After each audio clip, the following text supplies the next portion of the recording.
Palavra da Verdade, com Hernandes Dias Lopes. A igreja carece desesperadamente de um avivamento.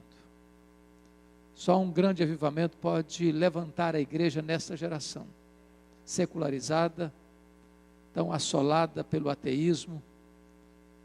E eu espero que Deus, por sua bondade e graça, nos visite nesse tempo. Abra sua Bíblia comigo, por gentileza. Profeta Isaías, capítulo 44, versos 3, 4 e 5.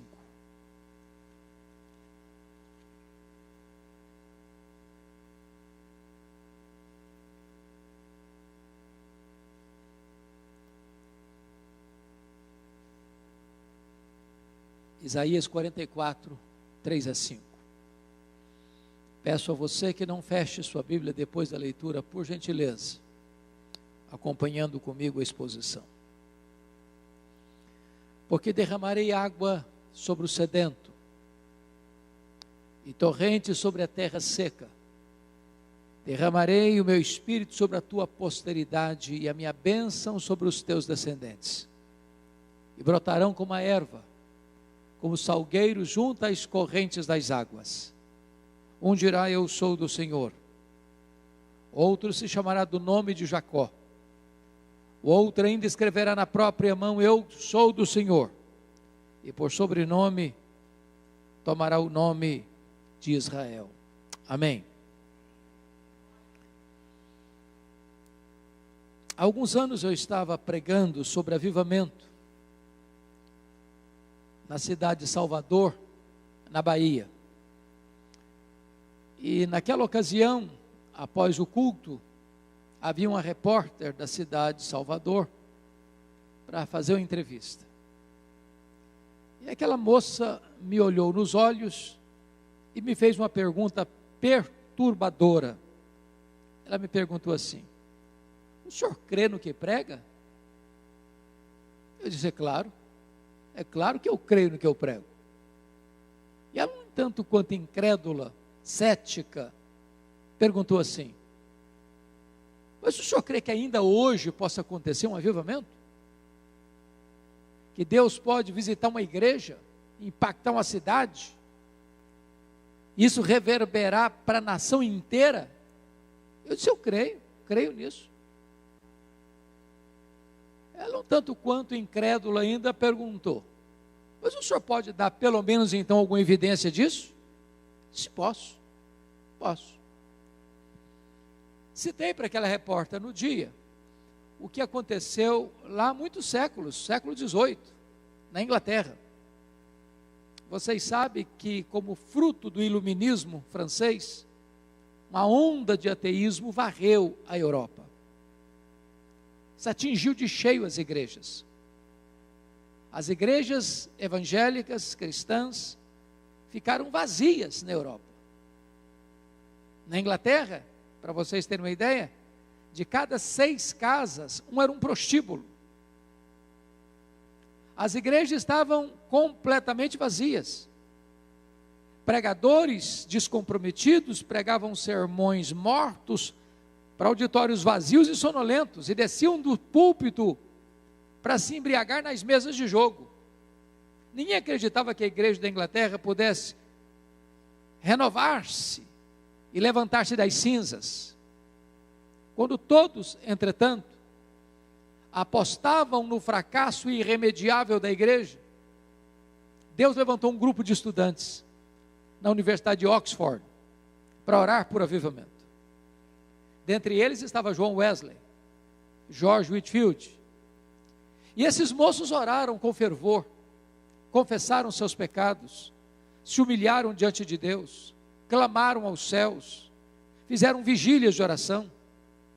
E foi numa dessas reuniões de oração pela madrugada, exatamente na madrugada de 31 de dezembro, virada de ano, de 1739, exatamente às 3 horas da madrugada, que os céus se fenderam, o Espírito Santo desceu sobre eles, aqueles moços ficaram cheios do Espírito Santo, e levantaram-se no poder do Espírito Santo, começaram a pregar, as igrejas vazias se encheram.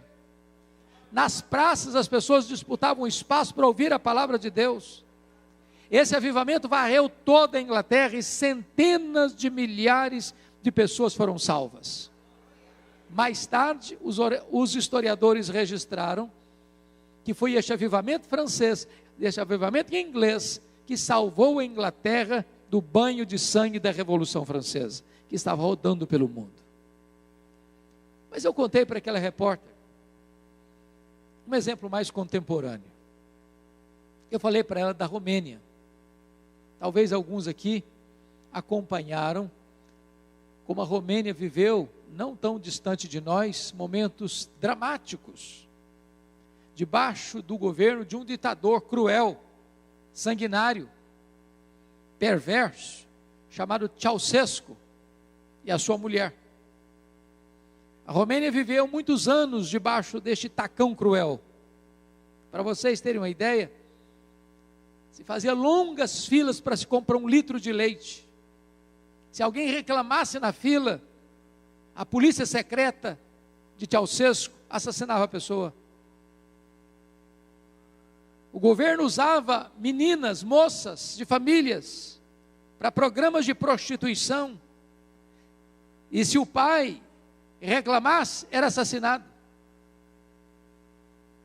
O que alguns talvez não saibam, é que Deus libertou a Romênia em apenas 10 dias. O que talvez alguns não se lembrem, é que Deus usou uma igreja de apenas 80 membros, para dar início a esse processo. Tudo começou quando a polícia de Ceausescu cercou a casa do pastor Toderic, na cidade de Timisoara, para expulsá-lo da cidade. Os 80 membros da igreja se reuniram ao redor da casa do pastor, fizeram um grande cordão de isolamento. A polícia foi buscar reforços. Os crentes da cidade se uniram. Na boca da noite, um jovem da igreja batista comprou velas e as distribuiu entre os crentes ao redor da casa. Quando a polícia chegou, com as suas armas pesadas, começou a atirar naquelas pessoas. Deram um tiro na perna desse moço, batista, correram com ele para o hospital, para amputar-lhe a perna, para salvar-lhe a vida. Quando ele estava no seu leito de dor, alguém se aproxima e pergunta: você está arrependido, jovem? Ele disse: não. Eu perdi uma perna, mas eu acendi a primeira vela. Naquela mesma noite, uma jovem da igreja Assembleia de Deus saiu gritando a plenos pulmões pelas ruas de Timisoara: Deus existe, Deus existe, Deus existe, liberdade, liberdade, liberdade. Esse grito encontrou ouvidos em toda a nação. 10 dias depois, exatamente 25 de dezembro de 1989, havia mais de 100 mil pessoas na capital da Romênia, sob a liderança dos pastores, gritando a plenos pulmões: Deus existe, Deus existe, Deus existe, liberdade, liberdade, liberdade. Naquela noite, Ceausescu caiu. A Romênia ficou livre e o evangelho pode prosperar naquela nação. Eu creio, irmãos, que mesmo diante de tantas agruras que o Brasil vive, de tantos descalabros de toda a ordem que o Brasil enfrenta, Deus pode visitar a sua igreja, e esse avivamento pode reverberar para toda a nação. O texto que nós acabamos de ler trata dessa matéria. E notem vocês que esse texto fala de 4 coisas. Primeiro, o avivamento é uma promessa de Deus. Segundo, o avivamento é uma necessidade da igreja. Terceiro, o avivamento deve ser buscado pela igreja. Quarto, o avivamento traz resultados extraordinários para a igreja. Vamos dar uma olhadinha então no primeiro ponto, por gentileza.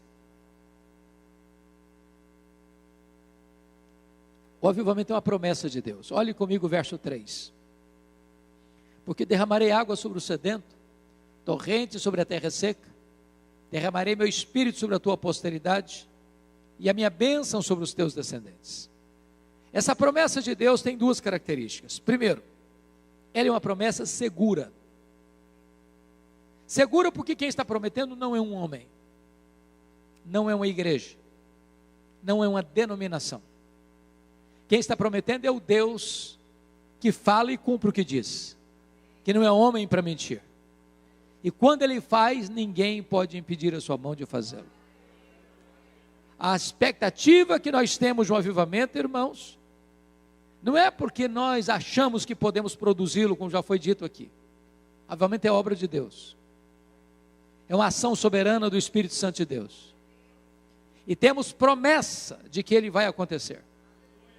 Quando a promessa de Deus, escrita pelo profeta Joel, se cumpriu no Pentecostes, e Pedro se levantou para pregar, ele diz: esta promessa não é apenas para vós, esta promessa é também para os vossos filhos, esta promessa é para aqueles que ainda estão longe, esta promessa é para quantos o Senhor nosso Deus chamar, esta promessa é para esta igreja, esta promessa é para a nossa vida, esta promessa é para a nossa geração, esta promessa é segura porque foi Deus quem prometeu. Irmãos, quando a igreja está cheia do Espírito Santo, recebendo o cumprimento dessa promessa, ninguém pode deter os passos da igreja, ninguém. O horizonte parece sombrio no Brasil e no mundo. Certamente a igreja enfrentará momentos muito difíceis, mas ninguém detém os passos da igreja, se ela está cheia do Espírito Santo. Lá no passado, o Sinédrio tentou intimidar os apóstolos, prendê-los, açoitá-los. Não adiantou. Quanto mais perseguição, mais crescimento. Mais tarde, os imperadores romanos crucificaram os crentes, queimaram os crentes, jogaram os crentes às feras. Mas quanto mais sangue era derramado, mais a igreja crescia. Ao longo da história, meus irmãos, a igreja cheia do Espírito Santo não pode ser detida. As portas do inferno não podem prevalecer contra ela. Mas notem vocês, voltando ao versículo 3, que essa promessa é mais do que segura. Essa promessa é também abundante. Porque vejam vocês, olha o que está escrito: porque derramarei água sobre o sedento, torrente sobre a terra seca, derramarei meu espírito sobre a tua posteridade, e a minha bênção sobre os teus descendentes. Há duas palavras aqui. Primeiro, derramarei. Segundo, torrentes. Ambas as palavras tratam de coisa grande, abundante, caudalosa, profusa. Em outras palavras, Deus não dá o seu espírito por medida. Ele tem mais. Ele tem muito mais. Ele tem infinitamente mais para nós. Talvez um dos grandes problemas que eu e você temos é pensar ou acreditar que tudo que nós podemos receber de Deus é o que nós conhecemos e o que nós experimentamos.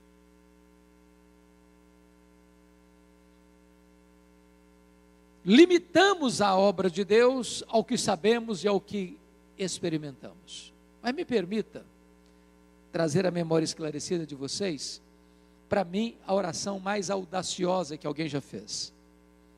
Efésios 3,19.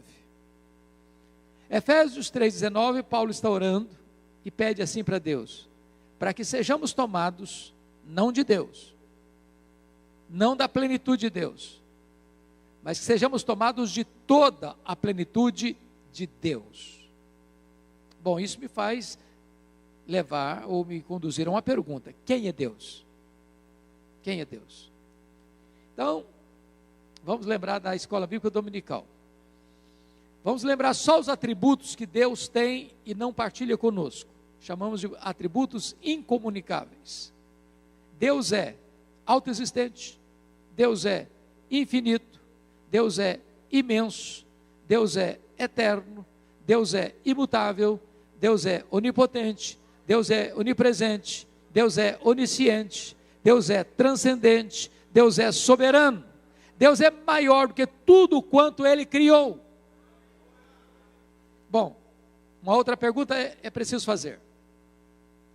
Qual é o tamanho do universo que Deus criou? Se ele é transcendente, ele é maior do que o universo. Então qual é o tamanho do universo? Os estudiosos dizem, porque ninguém tem uma resposta exata sobre esta pergunta, que o nosso universo tem mais de 93 bilhões de anos-luz de diâmetro. Isso significa que se eu voasse a velocidade da luz, 300 mil quilômetros por segundo, nessa velocidade, eu demoraria mais de 93 bilhões de anos para ir de uma extremidade à outra. Deus é transcendente, é maior que tudo isso. Agora Paulo está orando para que você e eu, frágeis vasos de barro, sejamos tomados de toda a plenitude de Deus. Aí você diz, Paulo devia estar delirando. Não é possível.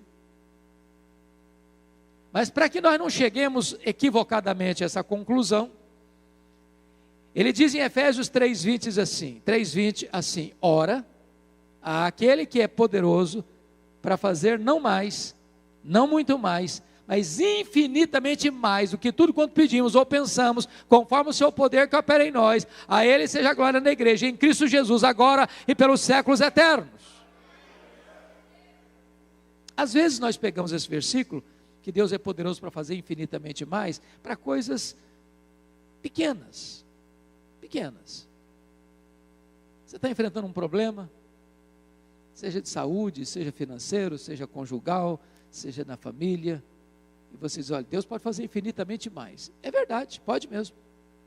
Ele pode curar o enfermo, pode resolver o problema financeiro, ele pode resolver o problema familiar. Mas quando Paulo escreveu este versículo, ele está dizendo que ele tinha orado para que nós sejamos tomados de toda a plenitude de Deus, e está afirmando que agora Deus pode fazer infinitamente mais. Eu disse, Paulo, eu não estou entendendo, está para além da minha capacidade de entender. O que isso significa para você e para mim, é que Deus tem mais, Deus tem muito mais, Deus tem infinitamente mais para você e para mim. A promessa de Deus é abundante. Me permita ilustrar isso de maneira mais prática. No século XIX havia uma família muito pobre na América, nos Estados Unidos. Essa família tinha 7 filhos pequenos, de 14 anos para baixo. Quando o chefe da família morreu, deixando a viúva pobre, endividada, com 7 filhos para criar, e grávida do 8º filho. Quando nasceu o 8º, não era o 8º, era o 8º e o 9º, porque eram gêmeos. Os credores vieram e levaram o pouco que ela tinha. As pessoas disseram para ela, ou a senhora dá alguns desses filhos para outras pessoas cuidarem, ou eles vão morrer de fome. Ela não abriu mão de nenhum dos filhos. Um dia o 5º filho disse para ela assim, mamãe, eu vou sair da roça, eu vou para a cidade, Deus tem um plano na minha vida. E foi mesmo, foi para Boston, Massachusetts, encontrou um emprego numa sapataria. Um dia o professor de escola bíblica dominical, o senhor Edward Kimball, foi lá na sapataria onde ele trabalhava, e nos corredores da sapataria o levou a Cristo. Esse jovem um dia está numa igreja, e o pregador estava dizendo mais ou menos o seguinte, o mundo está para ver o que Deus pode fazer com um homem totalmente entregue nas suas mãos. E ele disse, meu Deus, eu quero ser esse homem.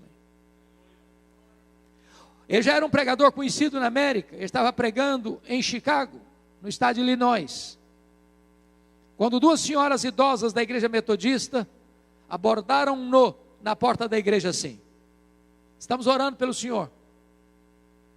E ele diz, mas por quê? Para que Deus o revista com o poder do Espírito Santo. Um dia ele caminhava em Nova York, na Wall Street, quando de repente o Espírito Santo veio com um grande poder sobre ele. Ele saiu correndo pela rua, entrou na casa de um amigo, entrou no quarto, trancou a porta, caiu de joelhos. Diz que parecia que ondas elétricas penetravam pelo seu corpo. Ele diz que ainda que dessem para ele toda a riqueza do mundo em troca da experiência que teve, ele rejeitaria. quando ele se levantou dos seus joelhos, nunca mais ele foi o mesmo homem. Nunca mais a América foi a mesma.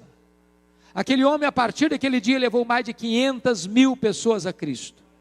Aquele homem era Dwight Lyman Moody, um dos maiores avivalistas de todos os tempos. Deus pode fazer o mesmo. Ele é o mesmo. E a sua promessa é segura e abundante. Mas há uma segunda lição nesse texto, irmãos. Notem comigo. É que o avivamento é também necessidade da igreja.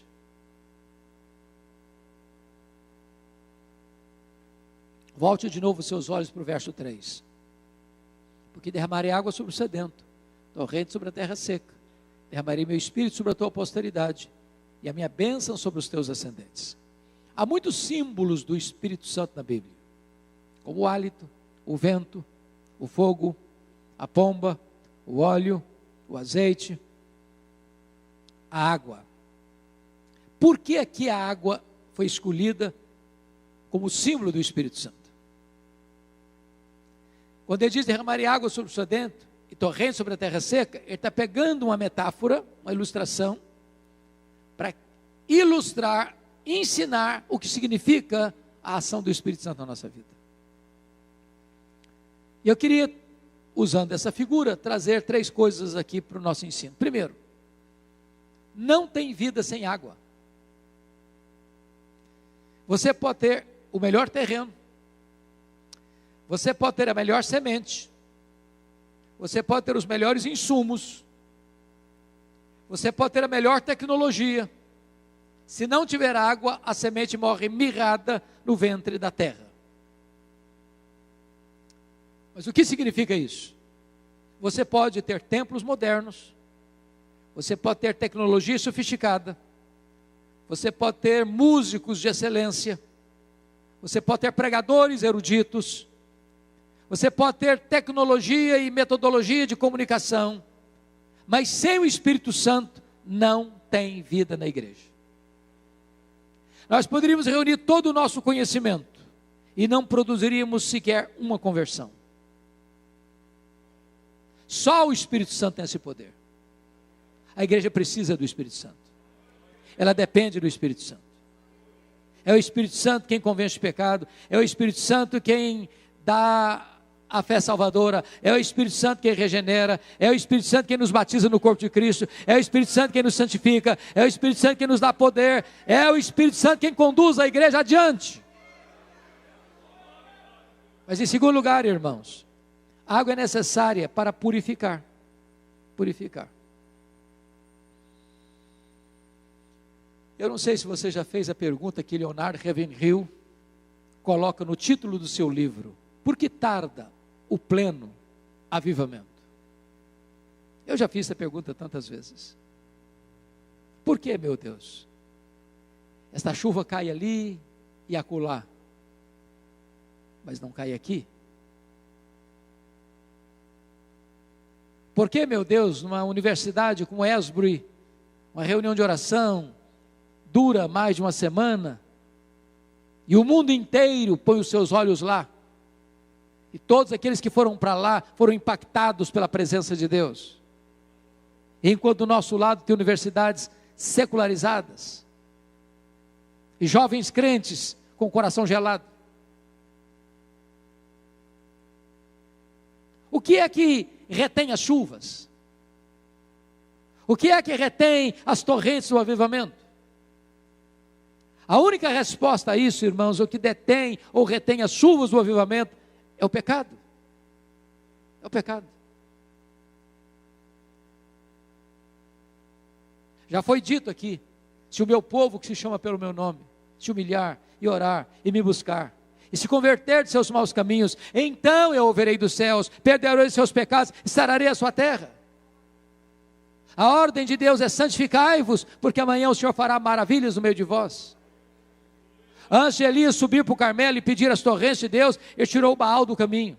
Não adianta trocar o Baal de lugar, não adianta dar novos nomes a Baal, não adianta colocar novas roupagens em Baal. Baal tem que ser removido, senão as chuvas não descem.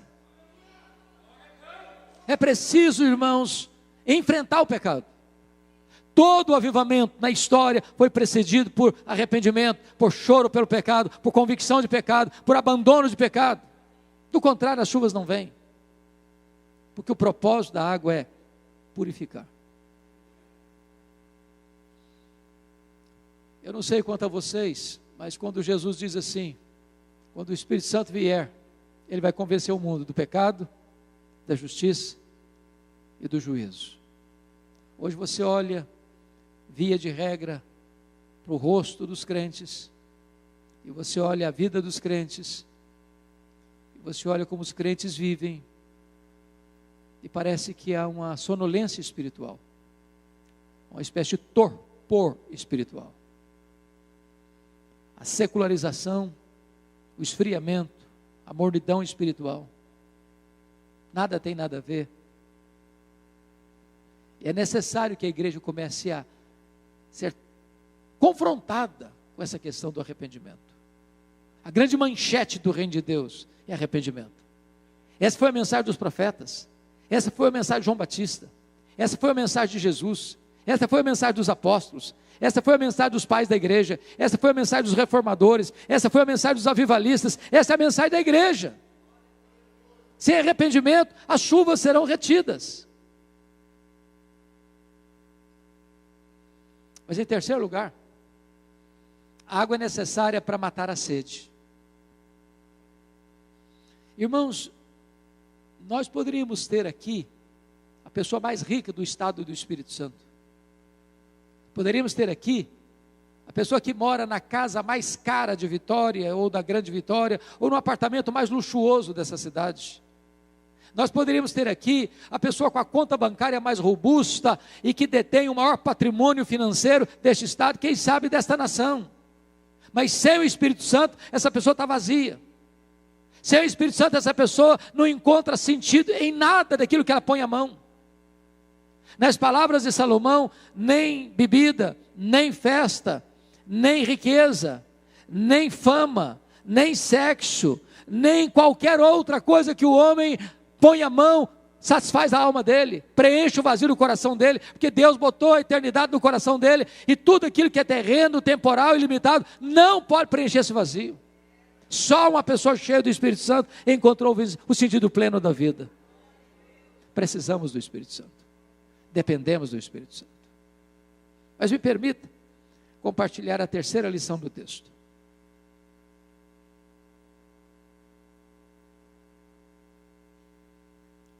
Primeiro, o avivamento é promessa de Deus. Segundo, é necessidade da igreja. Terceiro, o avivamento deve ser buscado ansiosamente pela igreja. Volte de novo os olhos no verso 3. Derramarei água sobre o sedento, torrente sobre a terra seca. Derramarei meu espírito sobre a tua posteridade e a minha bênção sobre os teus descendentes. Há duas palavras aqui que merecem destaque. Primeiro, sedento. Segundo, terra seca. Eu não sei, o nosso estado aqui, graças a Deus, não é um estado onde tem regiões desertificadas ou assoladas pela seca. Eu tenho a bênção de pregar, talvez hoje na maior conferência cristã do Brasil, que acontece todos os anos no período do carnaval em Campina Grande, Consciência Cristã. E às vezes viajo para lá, a terra está nua, rachada, bramando por chuva, e o gado morrendo de fome e sede.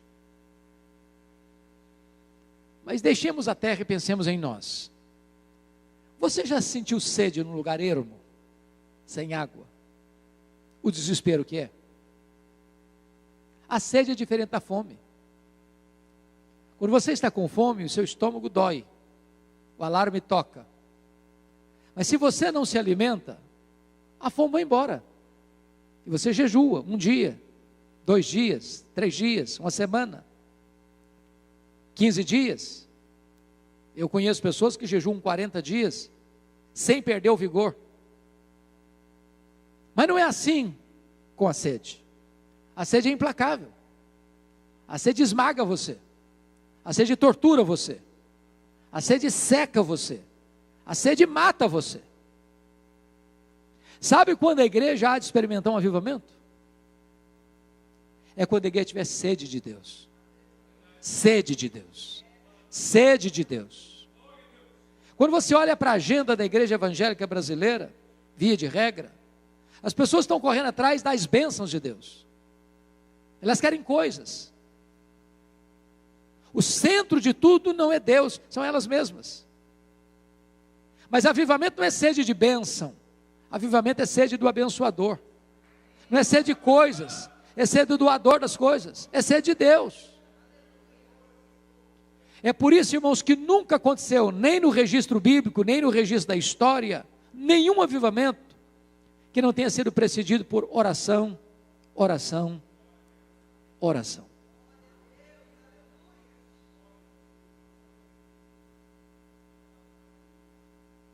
Eu sou um pastor presbiteriano, e a igreja presbiteriana chegou aqui no Brasil há 163 anos, vai fazer agora, em agosto. Se nós somarmos todos os presbiterianos do Brasil, nós não temos 2 milhões de membros. Todos os ramos não tem 2 milhões de membros. Na Coreia, o evangelho, a igreja presbiteriana chegou lá 28 anos depois que chegou no Brasil. Eles são mais de 10 milhões de membros. Estivemos lá para visitar as igrejas. Visitamos igrejas de 5 mil membros, de 12 mil membros, de 30 mil membros, de 55 mil membros, de 80 mil membros. E perguntamos a todos os pastores, qual o segredo do crescimento da igreja? E a resposta foi oração, oração, oração.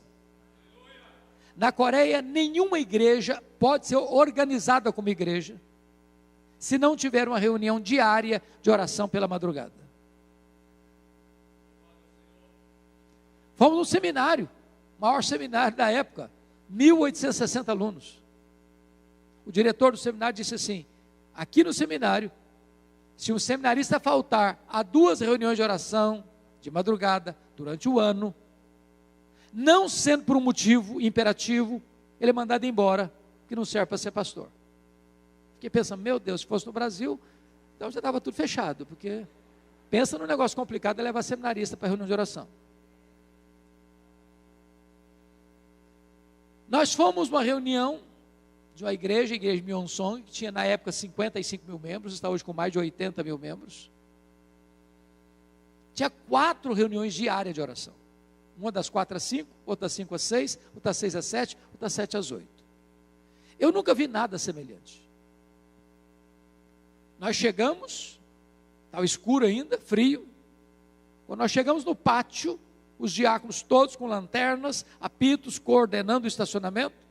Quando nós entramos, o templo lotado, tinha mais de 80 pessoas sentadas no carpete, na frente do púlpito, que não tinha mais lugar para sentar. Num culto dos 4, de reunião diária de oração. Quando aqueles irmãos se levantaram para orar, a sensação que eu tive é que os céus tinham se rasgado e Deus tinha descido naquele lugar. Oração. Perguntei para um dos pastores que acabaram de sair há 3 anos de um seminário da docência para plantar uma igreja, já estava com uma igreja de 6 mil membros. E eu disse: vocês oram de madrugada porque vocês são orientais, isso é o hábito de vocês, questionando a ele. Ele olhou nos meus olhos e me disse assim: coisa nenhuma, de jeito nenhum. No mundo inteiro as pessoas levantam de madrugada para ganhar dinheiro.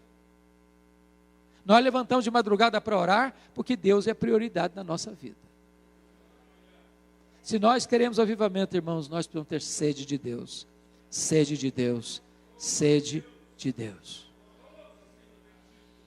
Mas me permita trazer agora a última lição do texto. Primeiro, avivamento é promessa de Deus. Segundo, é necessidade da igreja. Terceiro, deve ser buscado pela igreja.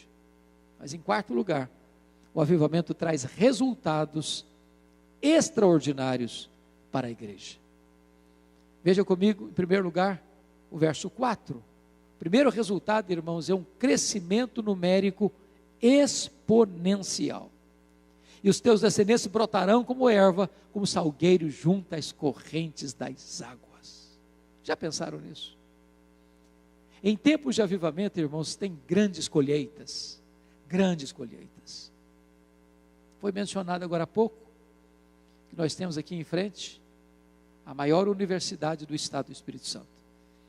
Eu não sei quantos alunos, não sei se temos essa informação, vereador. Não temos, mas deve ter em torno de quê? Uns 10 mil estudantes, aproximadamente? Uns 10 mil estudantes. Vocês já imaginaram se o Espírito Santo sopra numa faculdade?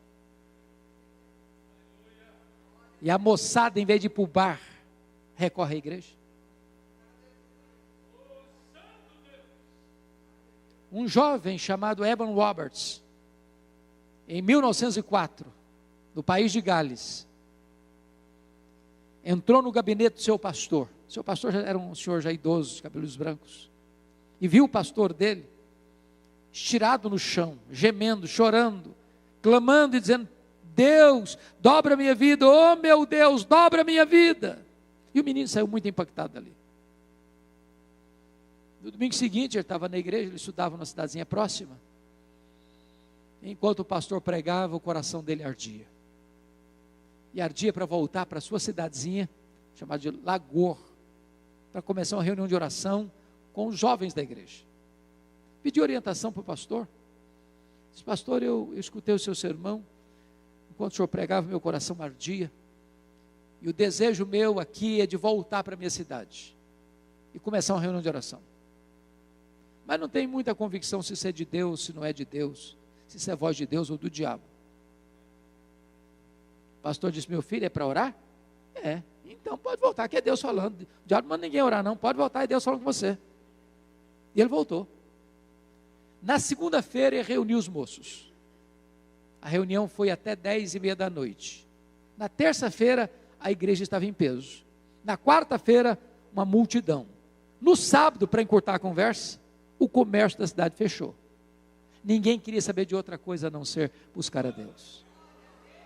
Em 6 meses tinha mais de 100 mil pessoas convertidas. Os estádios de futebol ficaram vazios e as igrejas cheias. Os bares ficaram vazios, as igrejas cheias. Os prostíbulos fecharam as portas. Os juízes presentearam uns aos outros com luvas brancas, porque não tinha mais crime para julgar.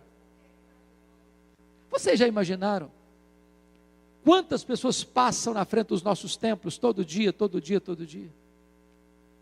Quando o Espírito Santo é derramado, irmãos, as pessoas são tocadas lá no bar, lá na esquina, lá no boteco, lá no campo de futebol, lá dentro da universidade, lá no hospital, lá na escola, lá no comércio. As pessoas vêm, elas fluem, elas vão brotando como salgueiro junto às correntes das águas.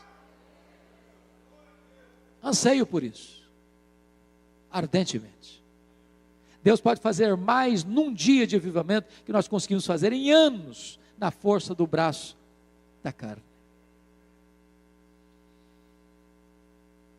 Mas me permita trazer o último resultado.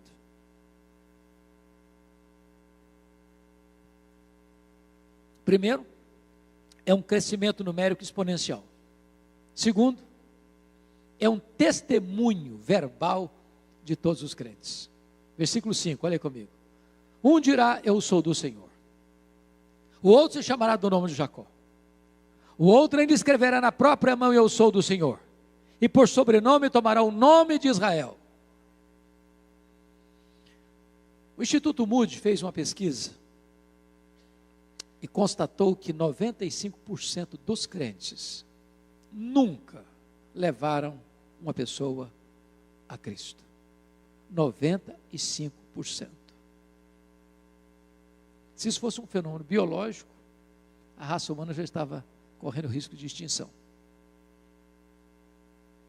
Em tempos de avivamento isso não acontece. Se levantam crianças, adolescentes, jovens, adultos, velhos, ricos, pobres, doutores, analfabetos, e todos começam a dizer: eu sou do Senhor, eu sou do Senhor, eu sou do Senhor, eu sou do Senhor, eu sou do Senhor, eu sou do Senhor. Isso, como um rastilho de pólvora, percorre a nação.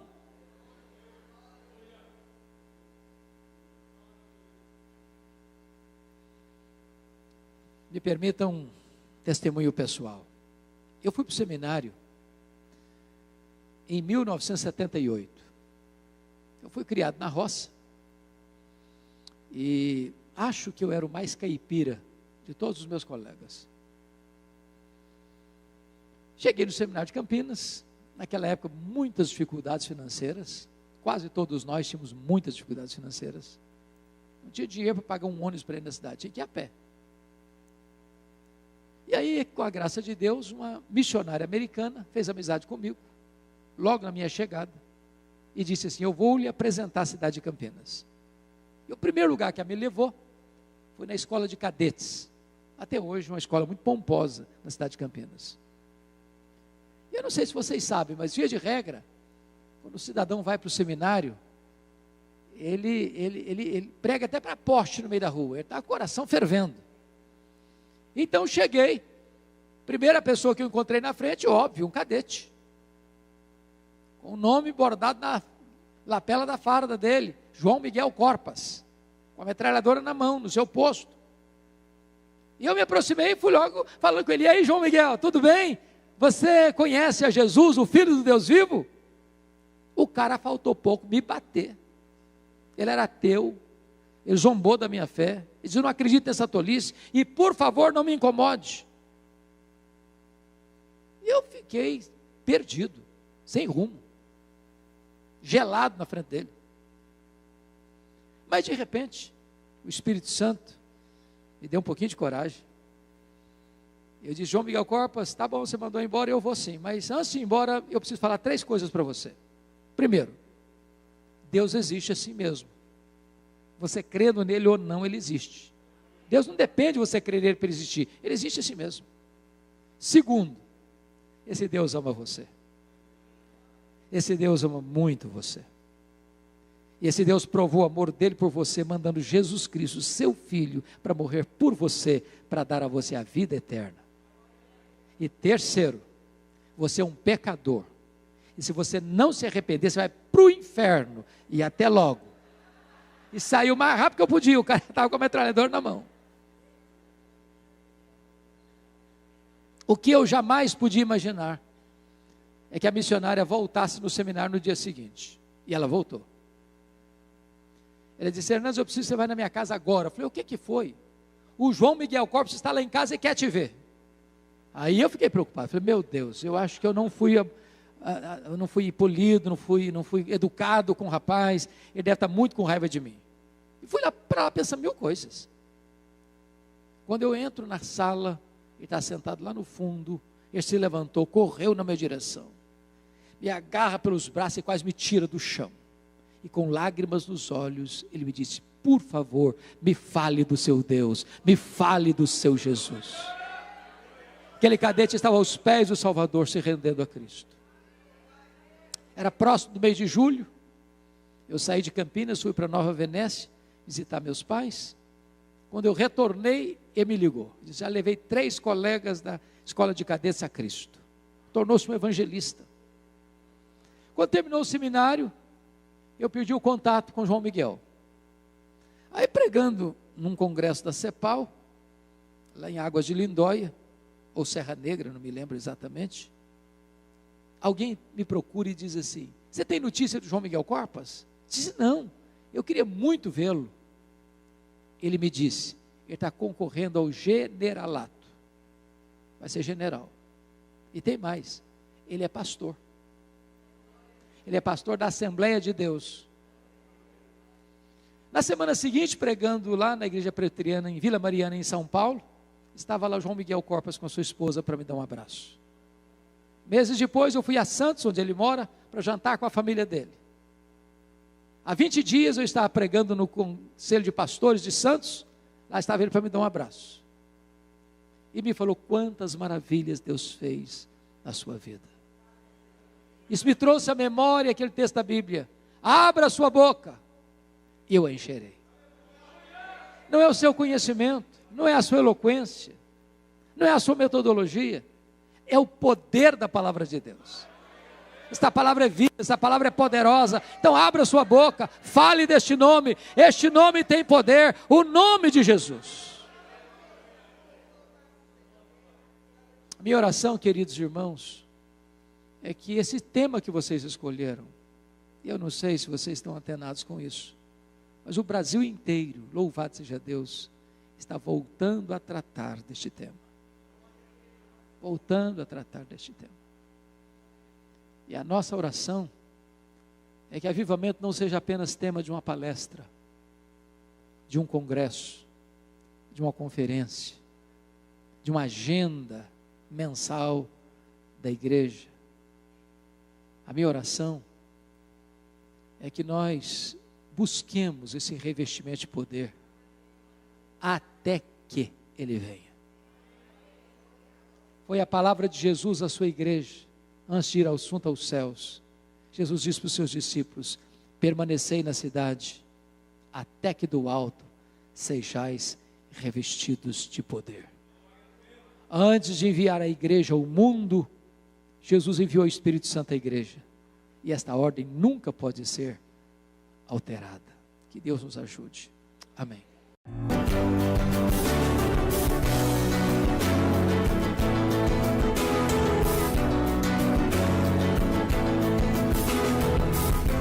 Palavra da Verdade, com Hernandes Dias Lopes.